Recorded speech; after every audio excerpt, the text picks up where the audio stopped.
Hello everyone, welcome to the maths magic. आज हम लोग इन्वर्स ट्रिग्नोमेट्रिक फंक्शन स्टार्ट कर रहे हैं and it is one of the most important topic of class 12th। इसका बहुत ही ज़्यादा यूज इंटीग्रेशन, डिफरेंशिएशन और इंटीग्रेशन में होने वाला है। तो सेशन आप लोग के लिए बहुत ही ज़्यादा इंपॉर्टेंट होने वाला है। तो let's start without wasting time. आपने क्लास 11th में ट्रिग्नोमेट्रिक फंक्शन के बारे में पढ़ा होगा, 6 ट्रिग्नोमेट्रिक रेशियो के बारे में पढ़ा होगा, sine X, cos X, tan X, sec X, cosec X and cot X. हम लोग इस क्लास में इस ट्रिग्नोमेट्रिक रेशियो के इन्वर्स को पढ़ेंगे लोग। तो यहाँ पे फर्स्ट क्वेश्चन आता है कि क्या सभी ट्रिग्नोमेट्रिक रेशियो का इन्वर्स निकालना पॉसिबल है? तो नहीं, सभी ट्रिग्नोमेट्रिक फंक्शन का हम लोग इन्वर्स नहीं निकाल सकते हैं। हम लोग किसी भी फंक्शन का इन्वर्स तभी निकालते हैं जब वो फंक्शन इन्वर्टिबल हो, मतलब वह फंक्शन बाइजेक्शन हो, अर्थात वह फंक्शन 1-1 ऑन टू फंक्शन हो। अब ये 1-1 ऑन टू फंक्शन क्या है, इसकी चर्चा हम लोग फंक्शन एंड रिलेशन चैप्टर में डीपली करेंगे लोग। बस हम लोग इस क्लास में 1-1 ऑन टू फंक्शन की बेसिक्स को समझ लेते हैं लोग, ताकि हमें ये चैप्टर समझने में आसानी हो जाए।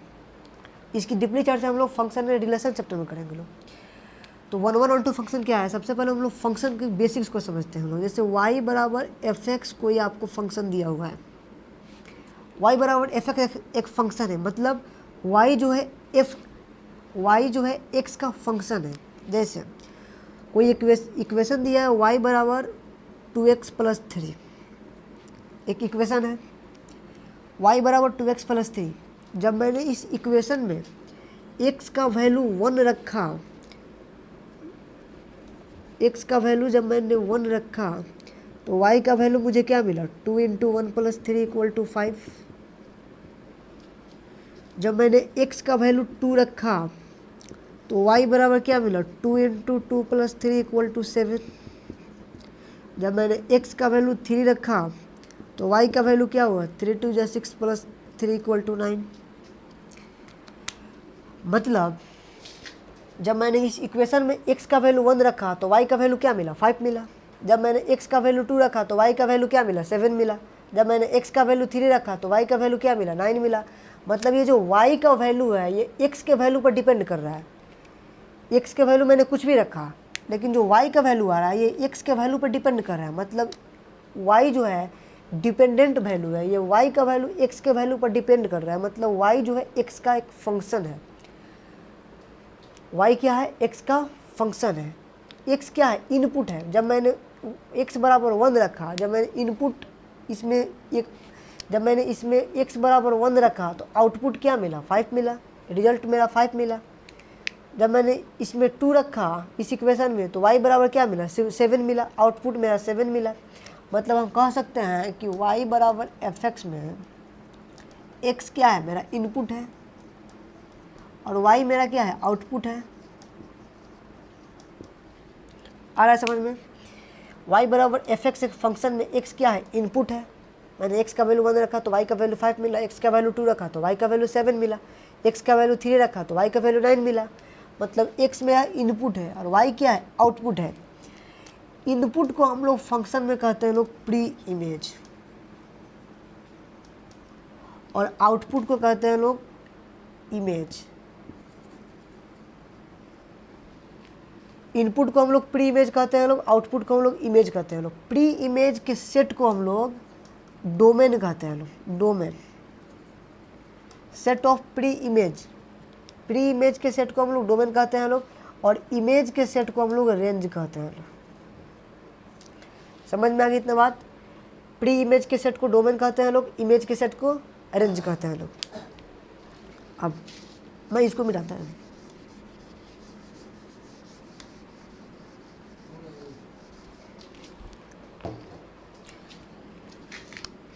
मेरा इक्वेशन था y बराबर 2x + 3। जब मैंने f1 रखा, मतलब x का वैल्यू जब मैंने 1 रखा तो y का वैल्यू क्या मिला, 5 मिला। जब f का वैल्यू मैंने 2 रखा तो y का वैल्यू क्या मिला, 7 मिला। f का वैल्यू मैंने 3 रखा तो y का वैल्यू क्या मिला, 9 मिला।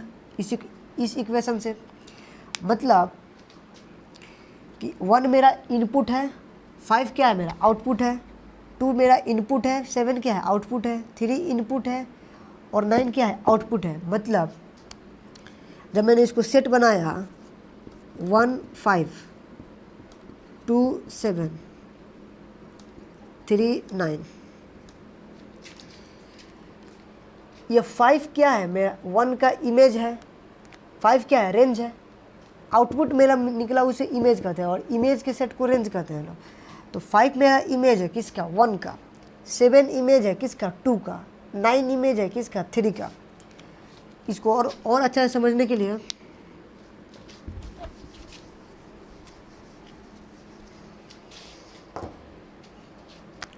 जैसे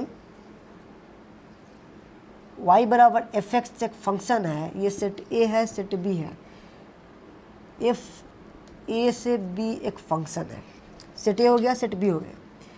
मैंने सेट ए में इनपुट को रखा 1 2 और 3 और आउटपुट क्या मिला मेरा 5 7 9। 1 का इमेज कौन है 5 है, 2 का इमेज कौन है 7 है, 3 का इमेज कौन है 9 है। ये मेरा फंक्शन है, ए से बी में एक फंक्शन है। इस सेट को हम लोग कहते हैं लोग डोमेन, और सेट बी के उस एलिमेंट के सेट को हम लोग डोमेन कहते हैं लोग जिसका प्री इमेज है। मतलब इमेज के सेट को हम लोग रेंज कहते हैं, रेंज। और इस सेट बी में कुछ ऐसे भी एलिमेंट होंगे, जैसे मैं यहाँ पे एक्स वाई जेड कोई भी एलिमेंट ले लेता हूँ, कुछ ऐसे एलिमेंट होंगे जिसका कोई प्री इमेज नहीं होगा। तो उस टोटल सेट को मतलब टोटल सेट बी को हम लोग कोड डोमेन कहते हैं, कोड डोमेन।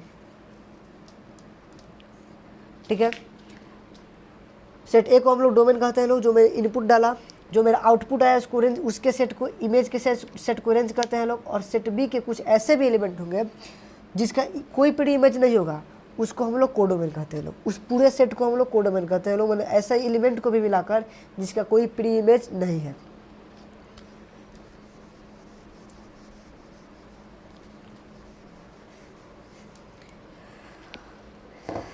इतनी बात समझ में आ गई। अब हम लोग डायरेक्ट इसके टाइप पे आते हैं लोग। इसकी डीपली चर्चा हम लोग फंक्शन एंड रिलेशन चैप्टर में करेंगे लोग।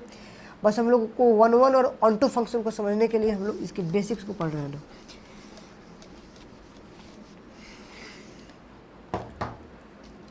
फंक्शन के 4 टाइप हैं। फर्स्ट है 1 फंक्शन, दूसरा है मेनी वन फंक्शन, थर्ड है ऑन टू फंक्शन और 4 है इनटू फंक्शन। First 1 function.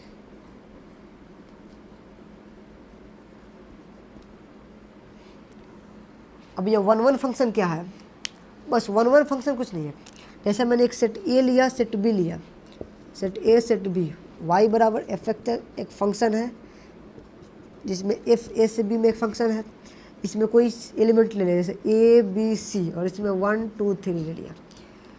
तो 1 फंक्शन कहता है कि इसमें एक इमेज का एक ही प्री इमेज होगा। बस 1 फंक्शन कुछ नहीं, बस 1 फंक्शन क्या है कि एक इमेज का एक प्री इमेज होगा, एक इमेज का एक प्री इमेज, एक इमेज का एक प्री इमेज। ये 1 फंक्शन है। सेकेंड रहता है many one function.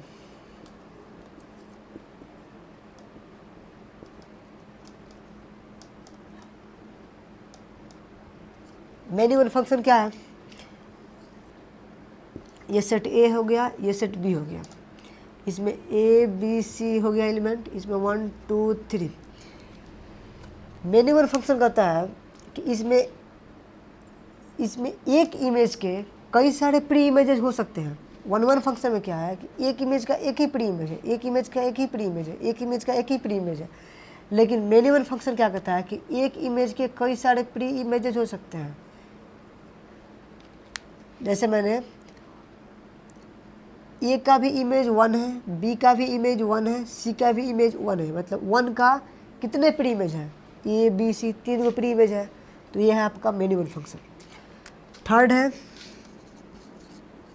Onto function. Onto function क्या है? ऑन टू फंक्शन कहता है कि इसमें रेंज जो होगा को डोमेन के बराबर होगा। मतलब कोई ऐसा एलिमेंट नहीं होगा जिसका प्री इमेज ना हो, हर एक इमेज का प्री इमेज होगा। और 4 कहता है इनटू फंक्शन, ये कहता है कि इसमें रेंज जो होगा कोडोमेन का सबसेट होगा। मतलब कुछ ऐसे एलिमेंट होंगे, जैसे मैंने इसका सेट बना लिया ए बी सी और इसमें लिख दिया 1 2 3 4। ये कहता है कि इसमें कुछ ऐसे एलिमेंट होंगे जिसका कोई प्री इमेज नहीं होगा। जैसे 1 का इससे हो गया, 2 का इससे हो गया, इसके हो गया, ये एलिमेंट बाकी रह गया।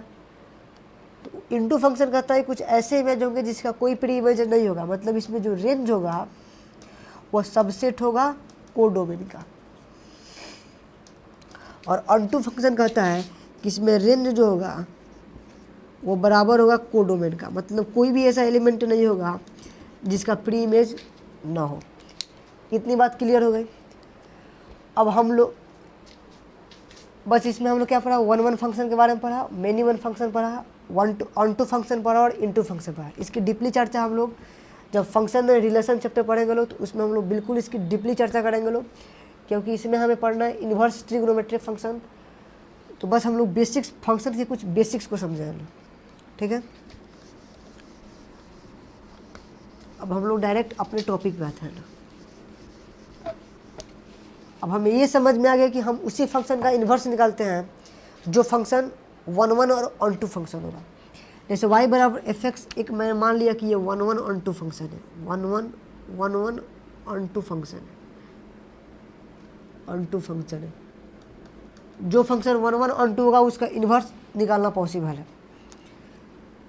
तो y बराबर एफ एक्स एक फंक्शन है, इसमें मैंने एफ इन्वर्स, तो इसको लिखें कैसे कि x बराबर, जैसे y बराबर एफ एक्स फंक्शन है, एफ ए से बी में एक फंक्शन है, तो इसका इन्वर्स कैसे लिखा जाएगा, x बराबर एफ इन्वर्स y, और f जो होगा b से a में एक फंक्शन होगा, ठीक है।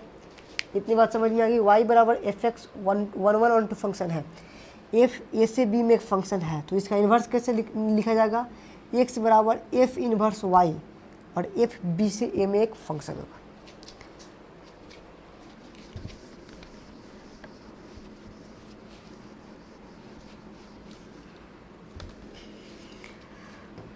अब हम लोग डायरेक्ट अपने टॉपिक पे आते हैं।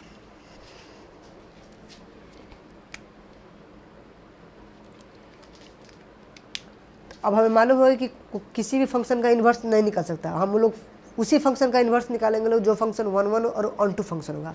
मेनी वन फंक्शन का इनटू फंक्शन का हम लोग इन्वर्स नहीं निकाल सकते, या जो फंक्शन 1 1 फंक्शन है लेकिन ऑन टू फंक्शन नहीं है तो उसका भी हम लोग इन्वर्स नहीं निकाल सकते हम लोग। मतलब इन्वर्स निकालने के लिए उस फंक्शन का 1 1 और ऑन टू होना नेसेसरी है। अब हमें कुछ, जैसे मैंने मान लिया कि साइन थीटा, साइन y बराबर मैंने मान लिया कि साइन थीटा, ठीक है।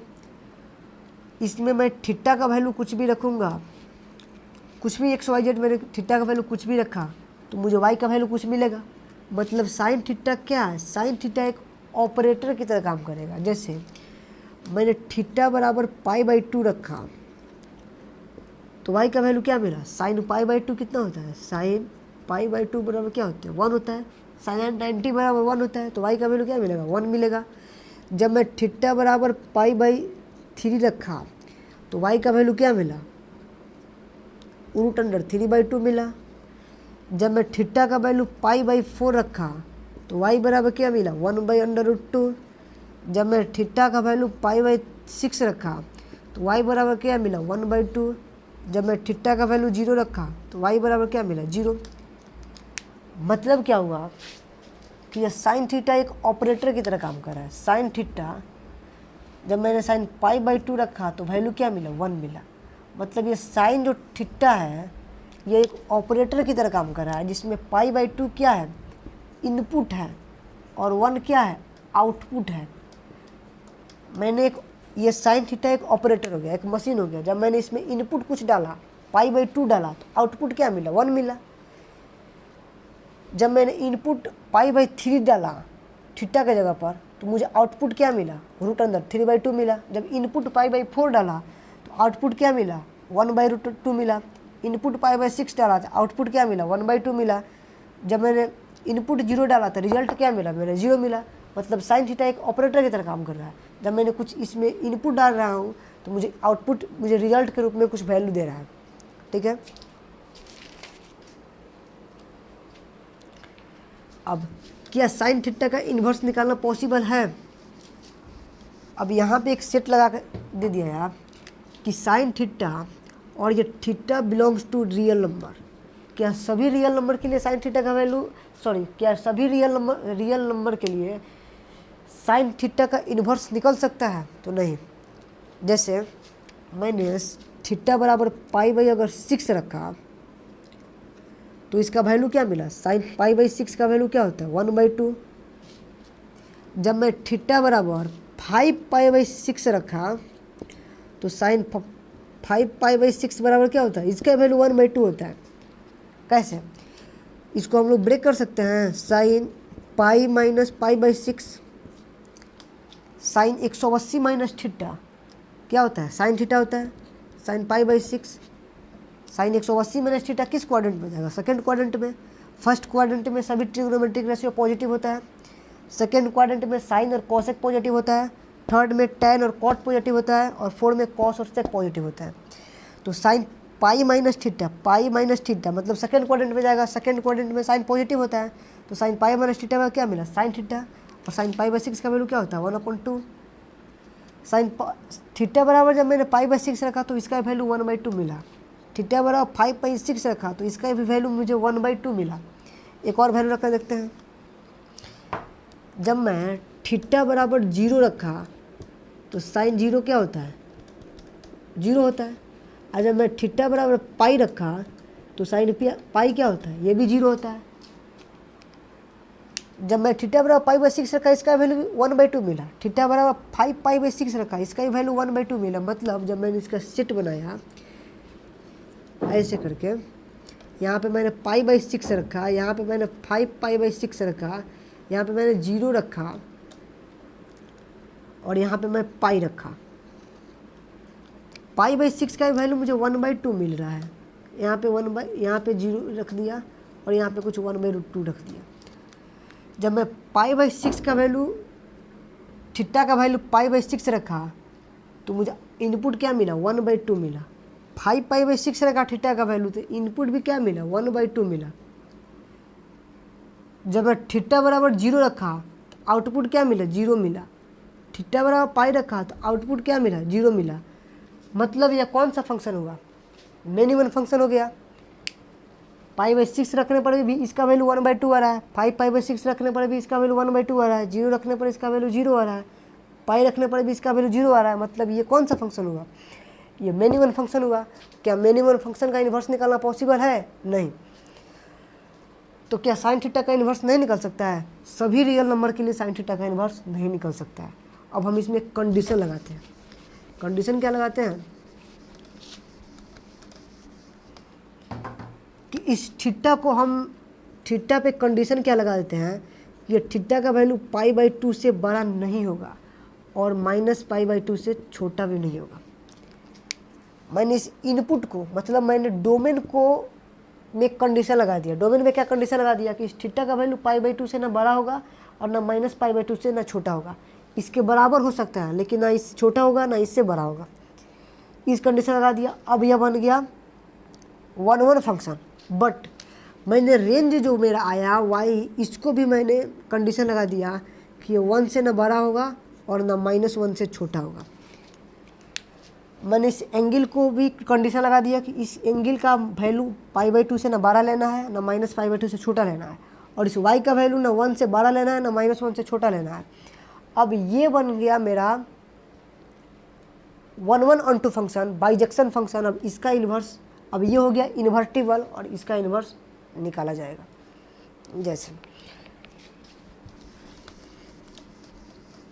समझ में आ गया कि किस फंक्शन का इन्वर्स निकल सकता है? उसी फंक्शन का इन्वर्स निकलेगा जो इन्वर्टिबल होगा, मतलब जो बाइजेक्शन होगा और जो 1/1 फंक्शन होगा।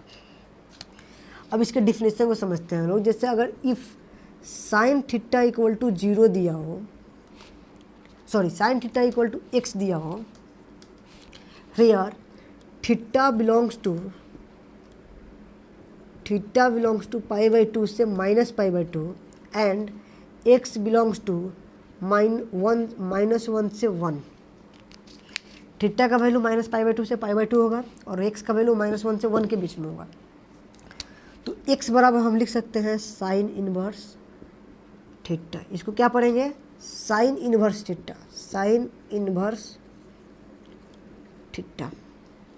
ठीक है, कंडीशन लगाने के बाद हम लोग इसका इन्वर्स निकाल सकते हैं। साइन थीटा बराबर x दिया हो तो x बराबर क्या लिखेंगे? साइन इनवर्स, सॉरी थीटा बराबर क्या लिखेंगे? थीटा बराबर साइन इनवर्स x।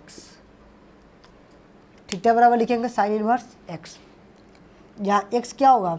रेंज होगा। इसके लिए क्या होगा? थीटा डोमेन होगा और x क्या होगा? रेंज होगा। थीटा का वैल्यू -π/2 से बड़ा लेना है और π/2 से छोटा लेना है। x का वैल्यू -1 से बड़ा लेना है और 1 से छोटा लेना है। अब इसका इन्वर्स निकालना पॉसिबल है। तो सबसे पहले हम लोग साइन थीटा ग्राफ से समझते हैं लोग। कैसे?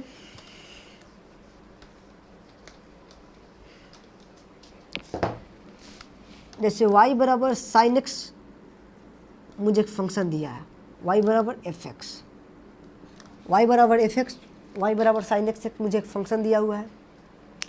हमें इसका ग्राफ निकालना है। सबसे पहले हम यहाँ पे वैल्यू लिखते हैं। साइन 0 का वैल्यू क्या होता है? 0 होता है। साइन π/2 π/6 का वैल्यू क्या होता है? 1/2 होता है। साइन π/4 का वैल्यू क्या होता है? 1/√2 होता है। साइन π/3 का वैल्यू क्या होता है? √3/2 होता है। और साइन π/2 का वैल्यू क्या होता है? 1 होता है। इस पे हम लोग रखते हैं लोग। मैंने ये y एक्सिस खींचा, ये मेरा x एक्सिस हो गया और ये मेरा ओरिजिन हो गया। ठीक है, साइन 0 का वैल्यू 0 होता है, यहीं पर रहेगा। साइन π/6 का वैल्यू क्या होता है? 1/2, मतलब ये थोड़ा सा ऊपर आएगा यहाँ पे। साइन π/4 का वैल्यू क्या होता है? 1/√2, मतलब इससे थोड़ा सा और ऊपर आएगा यहाँ पे। साइन π/3 का वैल्यू क्या होता है? √3/2, मतलब इससे थोड़ा सा और ऊपर आएगा। और साइन π/2 का वैल्यू क्या होता है? 1 होता है, मतलब इससे थोड़ा सा और ऊपर आएगा। यहाँ पे 1 आया। जब मैंने इस पॉइंट को मिलाया तो मुझे कैसे मिला? ऐसे मिला। फिर जब साइन 90 का वैल्यू 1 हो गया, अब साइन 120 डिग्री का मान क्या होता है? साइन 120 डिग्री का मान √3/2, मतलब इससे थोड़ा सा और नीचे आया, यहाँ पे आया, यहाँ पे आया, यहाँ पे। जब मैं साइन 135 डिग्री लिखा, इसका वैल्यू क्या होता है? 1/√2, इसे थोड़ा सा और नीचे आया, यहाँ पे इसके पास। जब मैं साइन 150 लिखा तो इसका भी वैल्यू क्या मिला? 1/2 मिला, मतलब ये आ गया यहाँ पे। और साइन जब मैं 180 लिखा, पाई लिखा, तो इसका वैल्यू क्या आ गया? 0 आ गया, मतलब ये आ गया इस x एक्सिस पे। साइन का ग्राफ कैसे गया? बढ़ते गया और π/2 पे एकदम इसके पीक पे आ गया। और फिर जैसे मैं π/2 से आगे बढ़ा, 120 डिग्री, 135 डिग्री, 150 डिग्री, 180 डिग्री, तो फिर ये नीचे आता गया। फिर जब मैं 210 डिग्री पे आएगा, फिर ये नीचे ऐसे जाएगा, क्योंकि 210 डिग्री क्या होगा? थर्ड क्वाड्रेंट में जाएगा, और थर्ड क्वाड्रेंट में साइन क्या होता है? निगेटिव होता है, इसलिए फोर्थ क्वाड्रेंट में आ जाएगा। उतना मैं पढ़ने की आवश्यकता नहीं है। अब मैंने जब साइन -π/6 रखा, साइन -π/6, तो साइन माइनस थीटा बराबर क्या होता है? माइनस साइन थीटा, मतलब माइनस साइन π/6, मतलब -1/2। तो 1/2 कहाँ आया? यहाँ आया, यहाँ पे कहीं। फिर जब मैं साइन -π/4 रखा तो 1/√2 आया। फिर जब मैंने साइन -π/3 रखा तो -√3/2 आया। ऐसे यहाँ पे आया, इसके पिक पॉइंट पे -1 पे। फिर जैसे मैं आगे बढ़ता गया 180 डिग्री पे जैसे गया, -180 डिग्री पे, फिर ये 0 पे आ गया। ये क्या हो गया? मेरा साइन का ग्राफ हो गया। ये साइन का ग्राफ हो गया। कहाँ से? मैंने थीटा एक रियल नंबर के लिए मान लिया। साइन का ग्राफ बढ़ते गया, 90 पे एकदम अपने पीक पे पहुंच गया, क्योंकि साइन π/2 का वैल्यू क्या होता है? 1 होता है।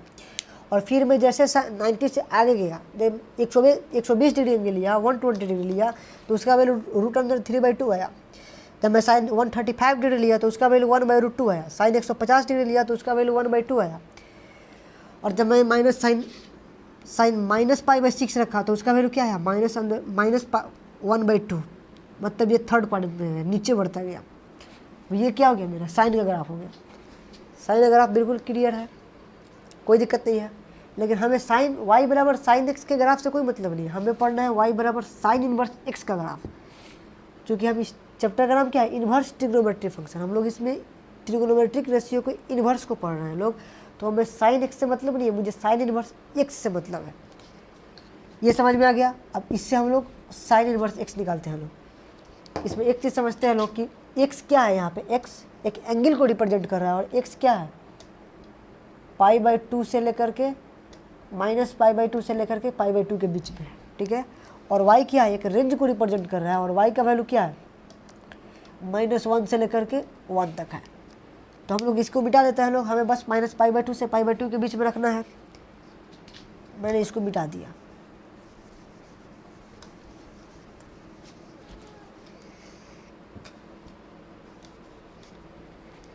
जब मैं लिमिट लगा दिया तो इसका ग्राफ कैसे दिखेगा, ऐसे दिखेगा, ऐसे।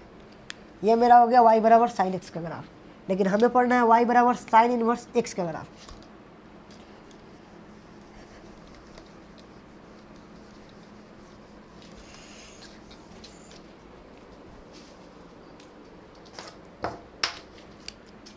हमें पढ़ना है y बराबर साइन इनवर्स x का ग्राफ।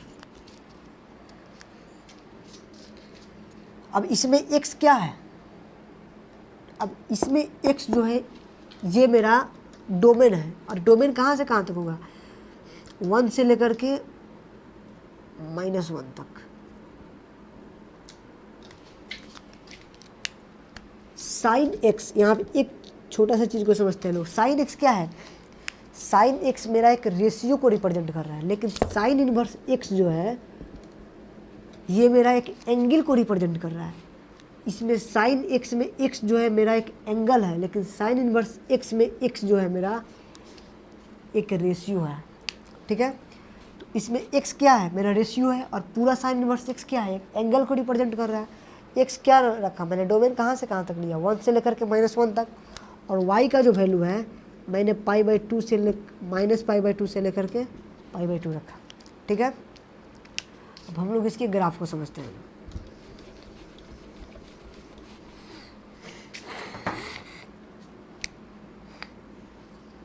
इसके लिए मैंने एक एक्सिस बनाया, साइन इनवर्स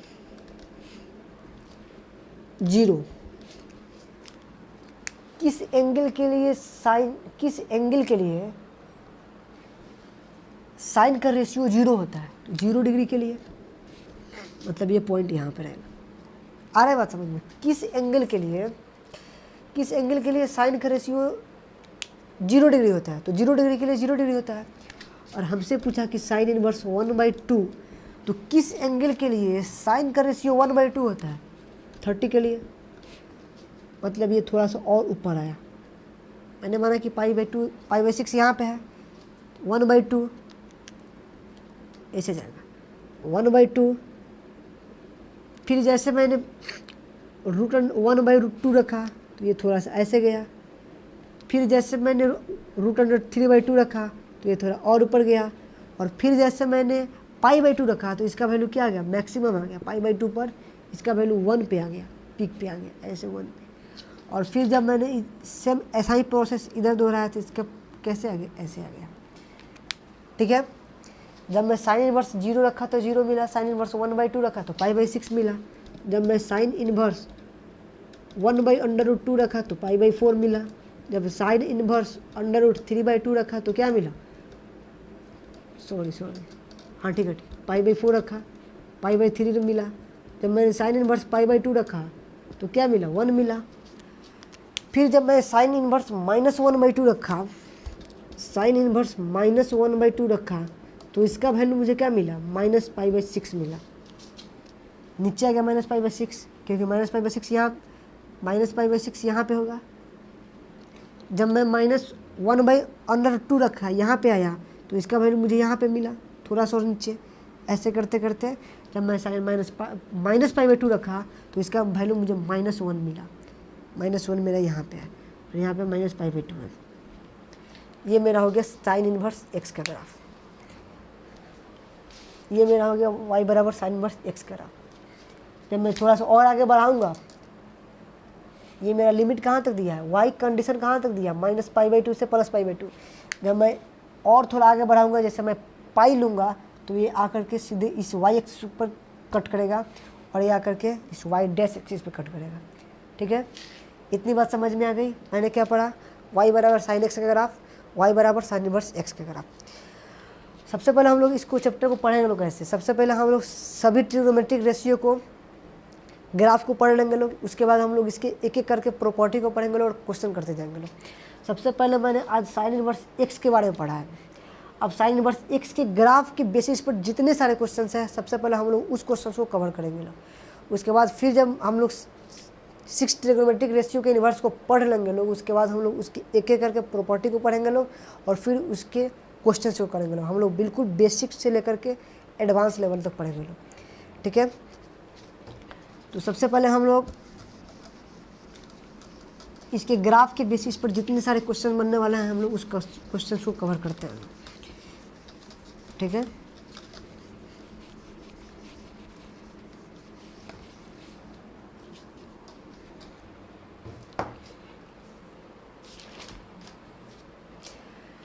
इससे पहले हम लोग नोट में करके कुछ चीज़ को लिखते हैं लोग, जो बहुत वेरी इंपॉर्टेंट है। फर्स्ट क्या है कि साइन इनवर्स x जो है, ये जो साइन इनवर्स x है, साइन इनवर्स x ये, और एक साइन x का होल टू द पावर -1, ये साइन इनवर्स x है, ये साइन x का होल टू द पावर -1 है, मतलब होल का इनवर्स है। ये दोनों बराबर नहीं है, ये दोनों एक बात नहीं है। इसको पढ़ेंगे लोग साइन इनवर्स x। ये क्या है, ये मेरा एक एंगल को रिप्रेजेंट कर रहा है, लेकिन साइन x का होल इनवर्स ये मेरा एक रेशियो को रिप्रेजेंट कर रहा है। कैसे, जैसे 5 टू द पावर -1 को कैसे लिखा जाता है, 1/5। 6 टू द पावर -1 को कैसे लिखा जाता है, 1/6। Similarly sine x to the power -1 को कैसे लिखा जाएगा, 1/sin x। और 1/sin x बराबर क्या होता है, cosec x। और cosec x क्या है, एक रेशियो है, लेकिन साइन इनवर्स x क्या है, एक एंगल है। साइन x का थोड़ा सा और बेसिक्स को समझते हैं लोग।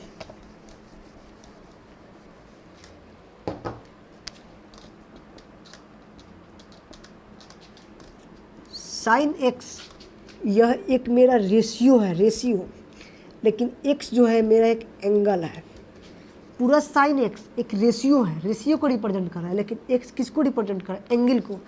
और साइन इनवर्स x में पूरा साइन इनवर्स x जो है एक एंगल को रिप्रेजेंट कर रहा है, बट x जो है एक रेशियो को रिप्रेजेंट कर रहा है। ये बात क्लियर हुई। साइन x में पूरा साइन x जो है एक रेशियो को रिप्रेजेंट कर रहा है, लेकिन x जो है एक एंगल को रिप्रेजेंट कर रहा है। लेकिन इसमें पूरा साइन इनवर्स x में साइन इनवर्स x जो है एक एंगल को रिप्रेजेंट कर रहा है, लेकिन x जो है एक रेशियो को रिप्रेजेंट कर रहा है। तो ये बात सही नहीं है। ठीक है, सेकेंड नोट देकर लिखते हैं हम लोग।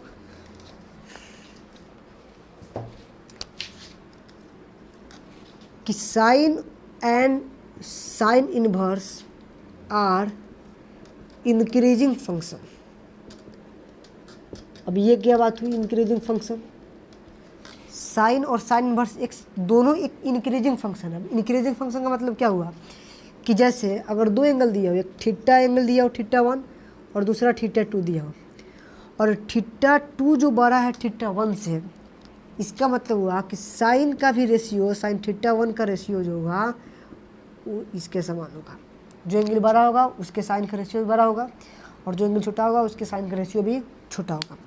एग्जांपल देखते हैं लोग, जैसे कि एक एंगल 30 डिग्री दिया है और एक एंगल 90 डिग्री दिया है। दोनों में बड़ा कौन सा एंगल है, 90 डिग्री वाला एंगल बड़ा है। तो मैंने जब साइन 30 रखा और जब मैंने साइन 90 रखा, तो साइन 30 का वैल्यू क्या मिला, 1/2, और साइन 90 का वैल्यू क्या मिला, 1। ऑब्वियस सी बात है कि 1 बड़ा है 1/2 से। इसका मतलब ये मेरा बात सही है। साइन में तो मालूम चलेगा, लेकिन साइन इनवर्स में कैसा मालूम चलेगा, इसको भी देखते हैं लोग। कि अगर x1 x2 बड़ा है x1 से, तो साइन इनवर्स x1 जो होगा ये भी छोटा होगा साइन इनवर्स x2 से। मतलब अगर रेशियो बड़ा होगा, x2 बड़ा होगा, तो साइन इनवर्स x2 भी बड़ा होगा। कैसे? जैसे कि 1/2 और 1 के रेशियो में 1 बड़ा है। जब मैंने साइन इनवर्स 1/2 रखा और यहाँ पे साइन इनवर्स 1 रखा, तो साइन इनवर्स 1 कितना दिया, 90 डिग्री, और साइन इनवर्स 1/2 कितना दिया, 30 डिग्री।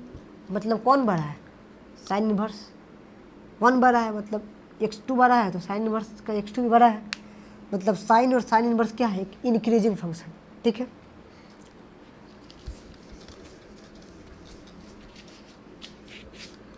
और थर्ड चीज को समझते हैं लोग कि साइन इनवर्स x का जो मैक्सिमम वैल्यू होगा, मैक्सिमम इसका वैल्यू होगा π/2, और जो मिनिमम वैल्यू होगा ये होगा -π/2। साइन इनवर्स x का जो मैक्सिमम वैल्यू होगा π/2 होगा, और मिनिमम वैल्यू होगा -π/2। कहाँ? एट -1 से 1 पर।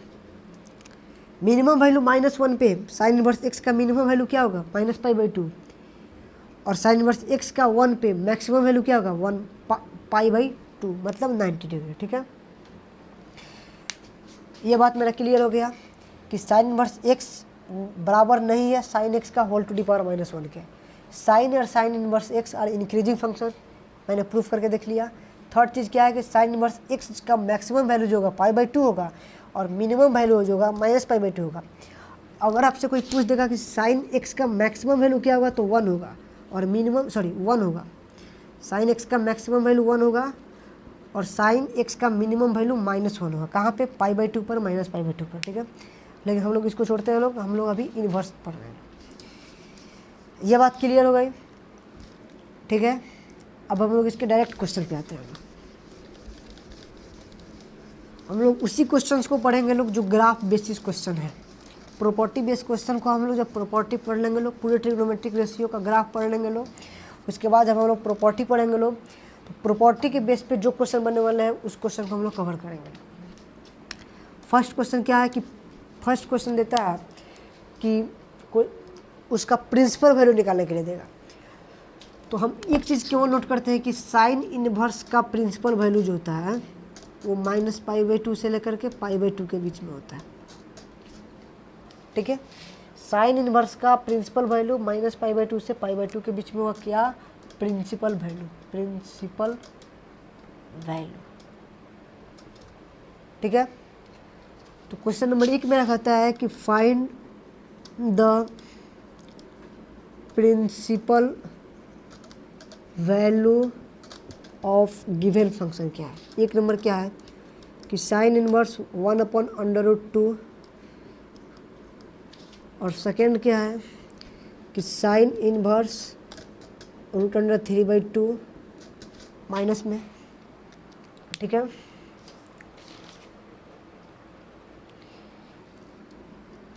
उसको हम मिटा देते हैं। ठीक है, अब इसको कैसे सॉल्व किया जाएगा? सॉल्यूशन 1, क्वेश्चन क्या है, साइन इनवर्स 1/√2। इसका मुझे पूछा है कि प्रिंसिपल वैल्यू फाइंड आउट करें, इसका प्रिंसिपल वैल्यू।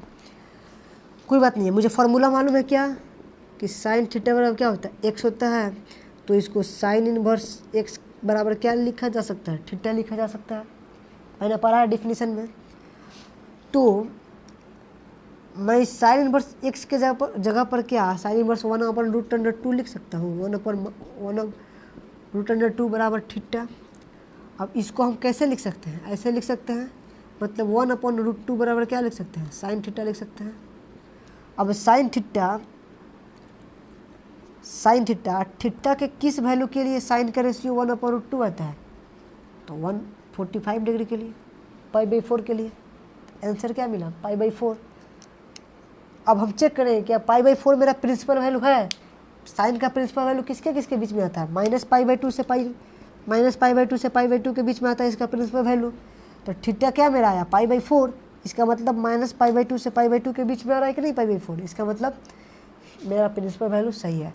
अगर π/2 से बड़ा आता तो हम लोग उसको प्रिंसिपल वैल्यू में कन्वर्ट करते हैं, जो कि हम लोग प्रॉपर्टी पढ़ने के बाद उस टाइप के क्वेश्चन को करेंगे लोग, ठीक है। सेकेंड क्वेश्चन देखते हैं लोग। सेकेंड क्वेश्चन क्या है कि साइन इनवर्स -√3/2, ठीक है। जब हम लोग प्रॉपर्टी पढ़ेंगे लोग तो इसको एक लाइन में कर सकते हैं लोग। कैसे कि जब हम लोग प्रॉपर्टी पढ़ेंगे लोग तो हम लोग एक प्रॉपर्टी पढ़ना है कि साइन इनवर्स माइनस थीटा क्या होता है, माइनस साइन इनवर्स थीटा, ठीक है। उसकी हम लोग बात नहीं करते हैं लोग, ठीक है। ऐसा ही करेंगे लोग। साइन इनवर्स x बराबर होता है थीटा, तो थीटा बराबर तो x बराबर क्या होगा, साइन थीटा।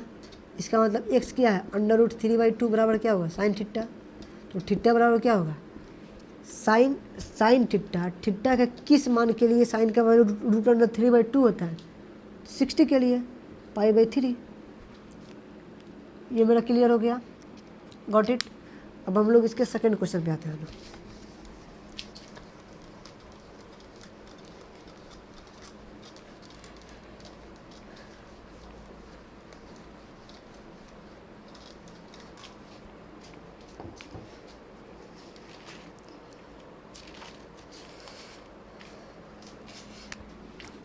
क्वेश्चन नंबर 2 क्या कर रहा है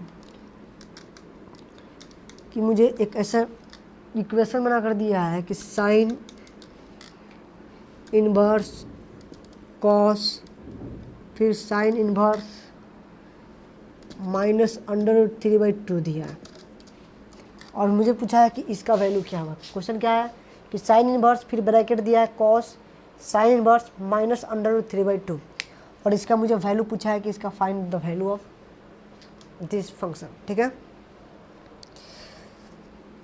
हम इसका कैसे निकालेंगे, अभी मैंने निकाला है क्या कि साइन इनवर्स -√3/2 का वैल्यू क्या होता है, π/6। निकाल कर देख लेते हैं। साइन इनवर्स -√3/2 कैसे निकालेंगे, साइन इनवर्स x बराबर क्या होता है, थीटा। तो साइन थीटा बराबर क्या होगा, x -√3/2 किस वैल्यू के लिए होगा, -√3/2 -π/6 के लिए। मतलब साइन इनवर्स कॉस इसके जगह क्या लिख सकते हैं, -π/6। अब हम लोग 11th क्लास में पढ़े हैं लोग ट्रिग्नोमेट्रिक में एक प्रॉपर्टी कि कॉस माइनस थीटा बराबर क्या होता है, cos theta. Cos minus theta बराबर क्या होता है, cos theta. But sine minus theta बराबर क्या होता है, माइनस साइन थीटा। ये बहुत ही इंपॉर्टेंट प्रॉपर्टी है। कॉस माइनस थीटा बराबर कॉस थीटा और साइन माइनस थीटा बराबर माइनस साइन थीटा। तो यहाँ पे मैंने देखा कि साइन इनवर्स कॉस -π/6 का वैल्यू क्या होगा, cos theta. Cos minus theta बराबर क्या होता है, कॉस थीटा होता है। तो इसको कॉस π/6 लिख सकते हैं, सेकेंड साइन इनवर्स कॉस π/6 बराबर क्या होता है, कॉस 30 बराबर क्या होता है, √3/2 और साइन इनवर्स √3/2 मतलब किस वैल्यू के लिए, थीटा का किस वैल्यू के लिए साइन का रेशियो √3/2 होता है, तो π/6 के लिए, सॉरी π/3 के लिए, 60 डिग्री के लिए। कैसे निकालते हैं, साइन इनवर्स √3/2 बराबर दिया हो थीटा। तो साइन थीटा बराबर क्या होगा, √3/2 थीटा बराबर क्या होगा, π/3। आंसर मेरा क्या है, π/3 है, ठीक है।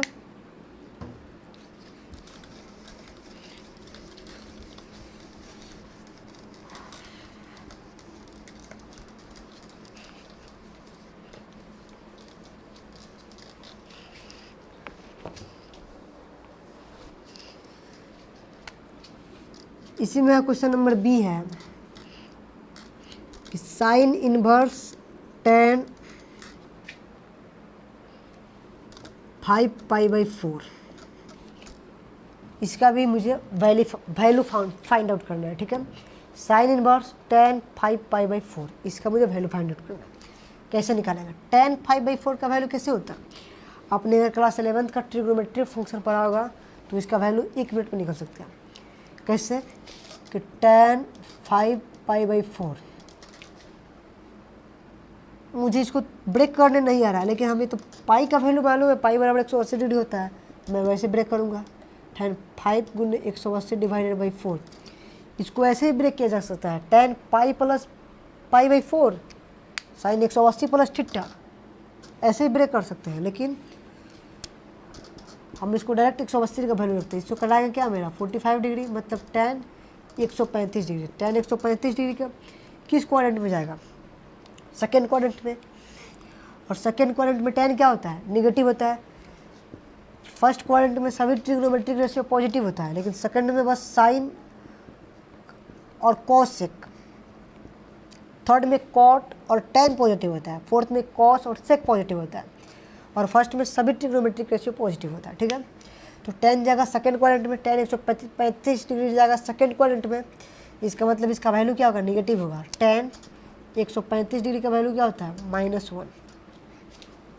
तो इसकी जगह पर क्या लिख सकते हैं, -1। तो साइन इनवर्स -1, साइन इनवर्स -1। ठीक है, साइन इनवर्स -1। अब इसका वैल्यू निकालना है, सिंपल सी बात है, वैसा ही करेंगे। साइन इनवर्स x बराबर क्या मिला, थीटा।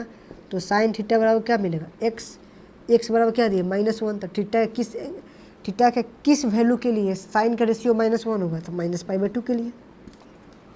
ठीक है, ठीक है।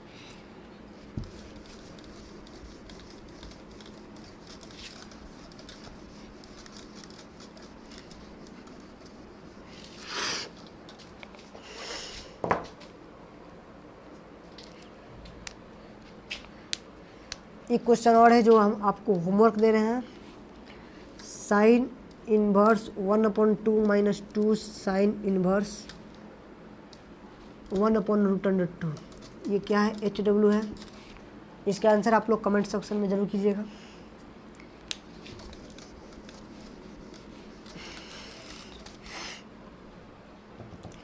अब हम लोग तीसरे टाइप के क्वेश्चन पे आते हैं लोग। और तीसरा टाइप का क्वेश्चन क्या है कि हमें डोमेन निकालना है। क्वेश्चन क्या है, find the domain. First question क्या है, f(x) बराबर दिया है साइन इनवर्स x²। f(x) बराबर दिया है साइन इनवर्स x², और इसका मुझे डोमेन फाइंड आउट करना है कि इस x का डोमेन क्या होगा। ठीक है, ये भी क्वेश्चन एकदम इजी है। कैसे सॉल्व करेंगे, सॉल्व करने को देखते हैं। ठीक है, सबसे पहले हम देखते हैं कि अगर साइन इनवर्स कुछ भी दिया हो, x यहाँ पे दिया हो, तो उसका डोमेन क्या होता है, x बिलोंग्स टू -1 से 1। यहाँ पे कुछ भी दिया हो, उसका डोमेन जो होगा -1 से 1 के बीच में ही लाई करेगा। ना -1 से छोटा होगा, ना -1 से छोटा होगा, ना 1 से बड़ा होगा। ठीक है, इसका मतलब ये हुआ कि साइन इनवर्स x का स्क्वायर का भी जो डोमेन होगा वो -1 से 1 के बीच में लाई करेगा। ठीक है, साइन इनवर्स x² का डोमेन जो होगा -1 से 1 के बीच में लाई करेगा, मतलब x का स्क्वायर ये 1 से और 1 के बीच में होगा, -1 से और 1 के बीच में होगा। ठीक है, अब ये बन गया मेरा इनइक्वलिटीज। अगर आपने क्लास 11th में इनइक्वलिटी पढ़ा है तो बहुत अच्छे से सॉल्व कर सकते हैं। नहीं तो आप अच्छे से देख सकते हैं इसको कैसे सॉल्व करते हैं। यहाँ भी -1 है और यहाँ भी +1 है। हम क्या करते हैं कि दोनों तरफ +1 ऐड कर देते हैं। जब +1 ऐड करेंगे तो -1 और +1, ठीक है, ये मेरा x² +1, ये मिला 1 + 1, ये क्या मिला, कट गया 0, ये क्या मिला x² +1, ये क्या मिला 2। ठीक है, अब मैंने इस इक्वेशन को पहले सोल्व करके देखता हूँ। x² + 1 greater than equal to 0, x² greater than equal to -1। क्या किसी भी नंबर का स्क्वायर करने पर निगेटिव आता है? नहीं आता है। किसी भी रियल नंबर का स्क्वायर करने पर निगेटिव नहीं आता है। किसी भी नंबर का स्क्वायर करने पर निगेटिव अगर आता है तो वो नंबर इमेजिनरी बन जाता है, लेकिन हमें इसमें इमेजिनरी नंबर नहीं पढ़ना है, हमें एक्स रियल नंबर लेकर चलना है। तो किसी भी नंबर का स्क्वायर करने पर -1 नहीं आएगा, मतलब ये अनडिफाइंड है, तो इस वैल्यू को हम लोग नहीं लेंगे लोग। सेकंड देखते हैं लोग, x square plus 1 less than equal to 2, x square plus 1 less than equal, x square बराबर less than equal to 2 - 1, x square less than equal to 1, मतलब x बराबर क्या मिला, x बराबर में +-1, तो x का वैल्यू क्या है, x का वैल्यू बिलोंग्स टू -1 से 1, मतलब इसका जो डोमेन होगा कहाँ से कहाँ के बीच में होगा, -1 से 1 के बीच में होगा। ठीक है, ये बात समझ में आ गई कि एक साइन इनवर्स एक्स स्क्वायर का डोमेन मुझे फाइंड आउट करना है। मैंने क्या किया कि साइन इनवर्स एक्स स्क्वायर लिखा, और मैं जानता हूँ कि साइन इनवर्स कुछ भी हो यहाँ पे उसका डोमेन -1 से 1 के बीच में लाई करता है, मतलब इस एक्स स्क्वायर का जो वैल्यू होगा वो -1 और 1 के बीच में होगा।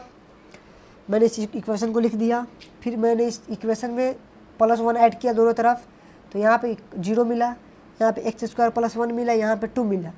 मैंने इसको सोल्व करके देखा तो x square greater than equal to -1 आ रहा है। किसी भी रियल नंबर का स्क्वायर करने पर निगेटिव संख्या नहीं आती है, वो किसी भी नंबर का स्क्वायर करने पर अगर निगेटिव आता है तो वो इमेजिनरी नंबर बन जाता है, जिसको हम लोग इस क्लास में नहीं पढ़ना है, वो कम्प्लेक्स नंबर का कंसेप्ट हो जाता है। ठीक है, x square greater than equal to -1, मतलब ये मेरा वैल्यू डिफाइंड नहीं है। उसके बाद मैंने इस इक्वेशन को लेकर सोल्व किया, x square +1 less than equal to 2, इसको मैंने सोल्व किया तो एक्स का वैल्यू क्या मिला, -1 से 1, मतलब इस इक्वेशन के लिए, इस फंक्शन के लिए साइन इनवर्स एक्स स्क्वायर का डोमेन जो होगा वो -1 से 1 के बीच में होगा। ठीक है, और इसके बेस पे बहुत सारे क्वेश्चन हैं, हम लोग नेक्स्ट क्लास में और सारे क्वेश्चन को करेंगे लोग, फिर हम कॉस इनवर्स के ग्राफ को समझेंगे लोग। ठीक है, तब तक के लिए गुड नाइट, बाय। अगर आप वीडियो अच्छा लगा हो तो वीडियो को लाइक जरूर कीजिएगा और कमेंट सेक्शन में अपनी राय जरूर दीजिएगा। चलता हूँ, thank you, bye bye, good night.